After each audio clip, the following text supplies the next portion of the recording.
What's going on YouTube? 65 Rider here, coming back to you with another video on my 2020 Road Glide special. In this video I'm also trying out a new moto vlog setup, so let's see how it goes, man. I've been having a lot of issues with moto vlogging.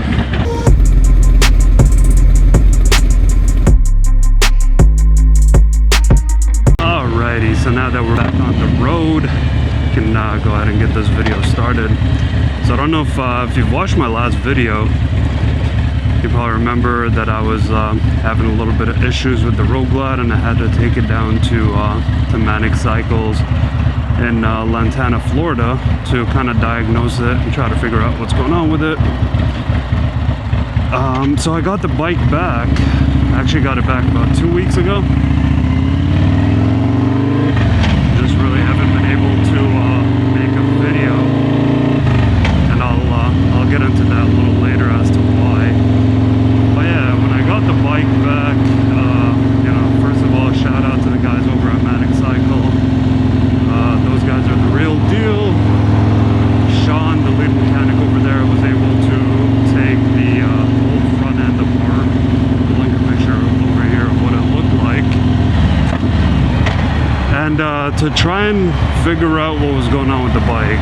But just to give you a quick summary, basically I was getting a lot of front end vibration on the bike, especially at higher speeds. We kind of narrowed it down to the suspension setup, like something just wasn't right.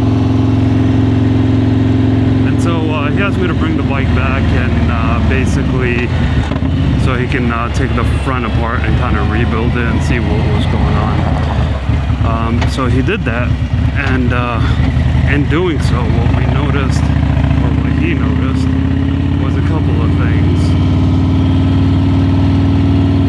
First of all, the preload on my Geezer Engineering setup or suspension up front, it was actually set to 0.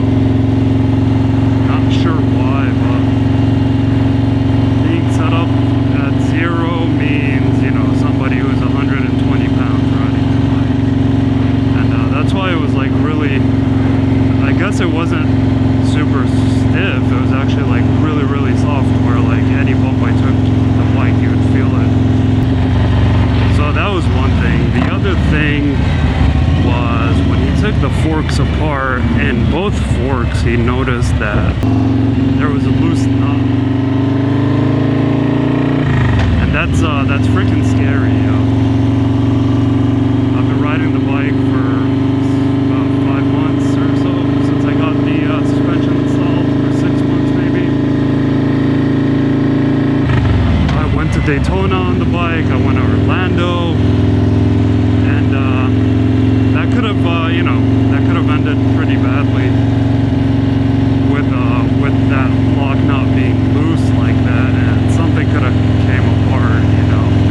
So that was the second thing he noticed. The third thing, which he didn't really confirm nor deny, but he just said, hey, I put the right weight fork oil in there, which leads me to think we didn't have the correct fork weight or fork oil weight in there.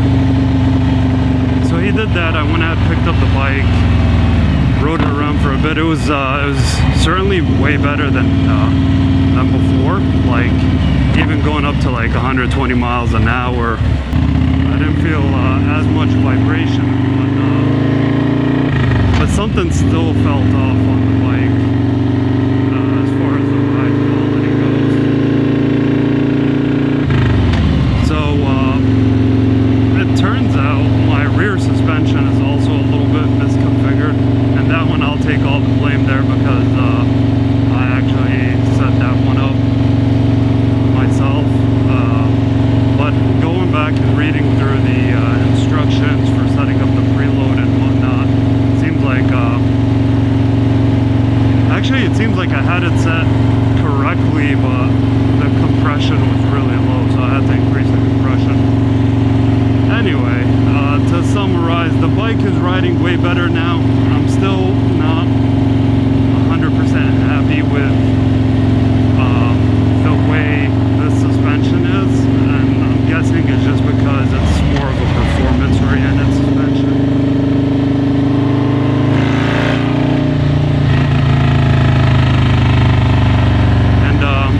on a longer ride this coming weekend to be able to really test it out.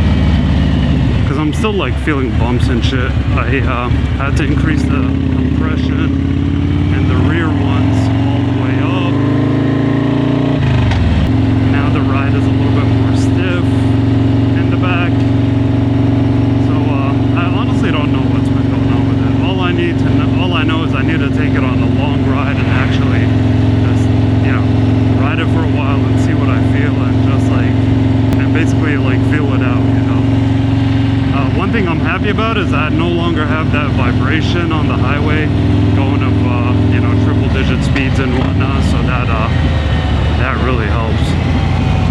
Man, it's funny, I feel like I'm always going to get a haircut whenever I'm doing this video. Yeah, because I'm actually going to get a haircut right now. So the reason I actually haven't posted anything or whatever is because my motovlogging setup got all kinds of screwed up. Had an issue with the GoPro and with the mic adapter, and just like this is why this video is super short. It's because I tried to make this video 3 times, I want to say, and every time I end up with really crappy audio. Ooh, perfect spot, baby.